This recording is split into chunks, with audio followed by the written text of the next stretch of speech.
Analis militer Israel Nahum Barnea mengklaim ada potensi Benyamin Netanyahu dikhianati oleh Donald Trump. Mengingat Barnea menggambarkan Presiden Amerika Serikat itu sebagai pemimpin koalisi preman atau aliansi penjahat. Mengutip Tribun News pada 5 Maret, hal itu menurut hasil analisis dari Barnea lewat laporan Yediot Ahronot pada 4 Maret 2025. Menurut Barnea, Trump adalah pemimpin koalisi preman yang anggotanya terdiri dari Presiden Rusia Vladimir Putin dan Presiden China Xi Jinping. Barnea beralasan bahwa ketiga sosok pemimpin negara kaya itu memiliki upaya berbeda, antara lain untuk menggambar ulang lingkup pengaruh global menurut visi yang didasarkan pada kekuasaan dan ekspansi, jauh dari nilai-nilai demokrasi tradisional. Namun sayang, menurut Barnea, pemerintah Israel kini mendapati dirinya menjadi bagian dari aliansi tersebut. Dengan begitu, Barnea memperingatkan bahwa Israel mungkin dikhianati oleh perilaku Trump yang tidak menentu itu.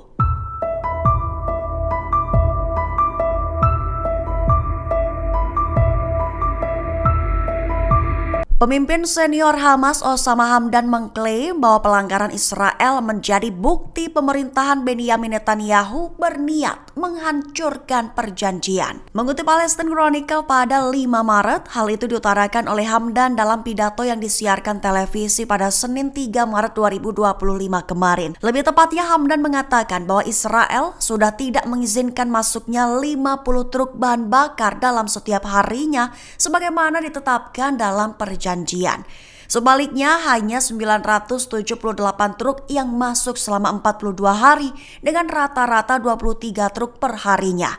Dengan begitu, pelanggaran-pelanggaran Israel selama tahap pertama perjanjian ini telah membuktikan tanpa keraguan di mana pemerintahnya berniat untuk menghancurkan perjanjian tersebut dan secara aktif berupaya mencapai tujuan itu. Hamdan telah memperingatkan bahwa Israel berusaha mengembalikan masalah ke titik awal. Ia juga mengatakan bahwa keputusan Netanyahu merupakan upaya nyata untuk menghindari perjanjian dan menghindari memasuki negosiasi untuk tahap kedua kesepakatan tersebut.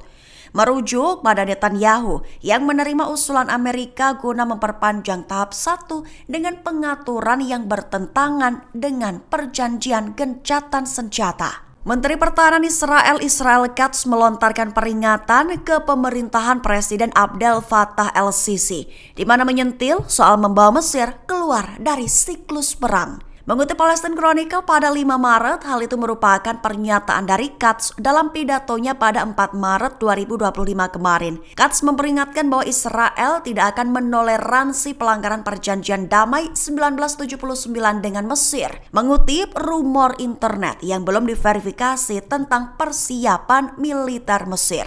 Katz menekankan bahwa perjanjian damai itu bisa membawa Mesir keluar dari siklus perang. Artinya akan menjadi sebuah keputusan kepemimpinan yang mengubah arah sejarah dan posisi Israel. Katz juga mengingatkan kepada dunia bahwa Mesir adalah negara Arab terbesar dan terkuat dan tetap demikian.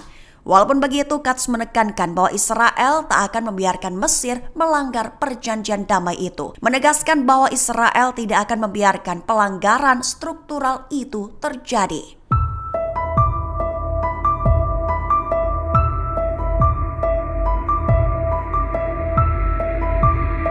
Negara-negara Arab dilaporkan telah menyetujui rencana Mesir terkait rekonstruksi Gaza.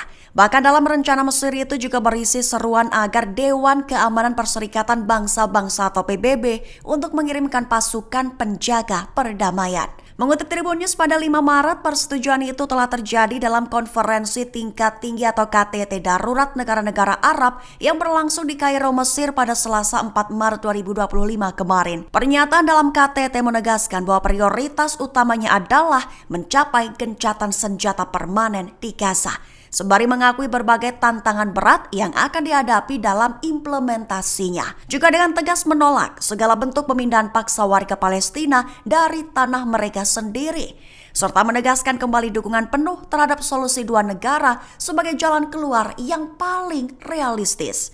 Negara-negara Arab dalam KTT itu juga menyerukan kepada Dewan Keamanan PBB untuk mengirimkan pasukan penjaga perdamaian internasional ke tepi barat dan Gaza Sekretaris Jenderal Liga Arab Ahmed Aboulgheit menggarisbawahi pentingnya menyelesaikan perjanjian gencatan senjata. Menegaskan bahwa rencana rekonstruksi Mesir ini bertujuan untuk memastikan bahwa Gaza dan tepi barat tetap berada di bawah otoritas yang bersatu, juga merupakan rencana rekonstruksi yang menguraikan jalur politik dan keamanan yang jelas untuk Gaza.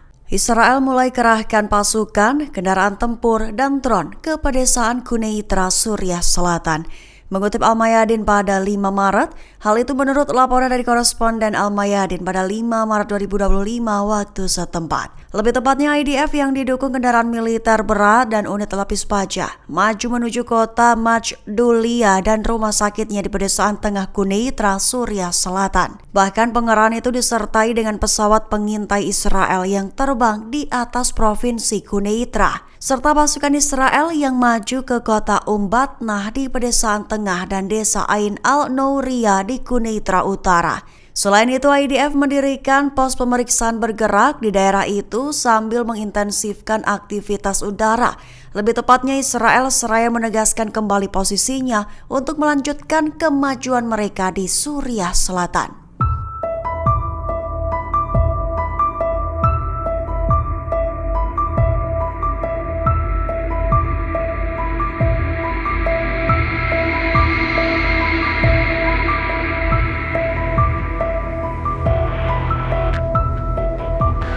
Sekutu setia Israel yaitu Amerika Serikat telah menjatuhkan sanksi kepada Houthi Yaman, menyebutnya sebagai organisasi teroris asing atau FTO.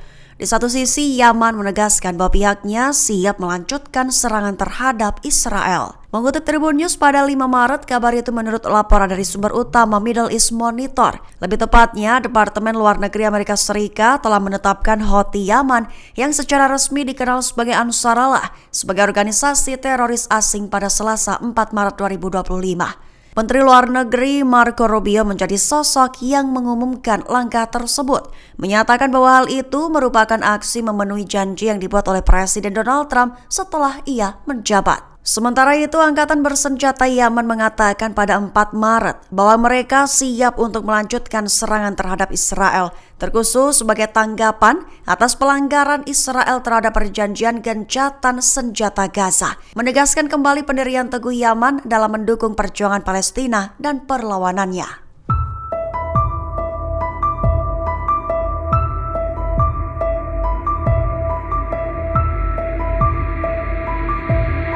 Hamas menegaskan komitmennya, menyatakan bahwa senjata adalah garis merah dan tak dapat dinegosiasikan.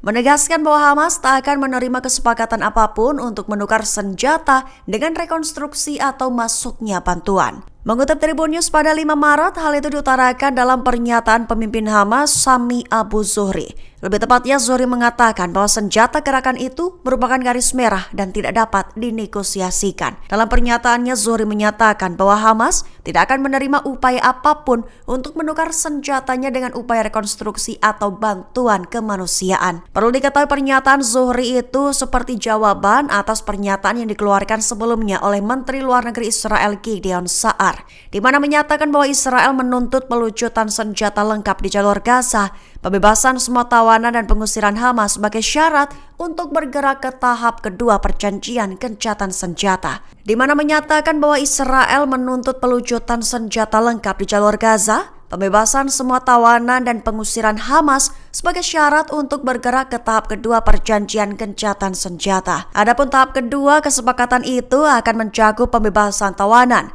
Namun Hamas mengatakan tidak akan ada lagi tawanan yang dibebaskan sampai tahap kedua sebagaimana disepakati. Lantaran kekhawatiran meningkat bahwa Israel akan kembali membombardir Gaza setelah tawanan dikembalikan untuk menenangkan anggota pemerintah sayap kanan mereka. Download Tribun X sekarang, menghadirkan lokal menjadi Indonesia.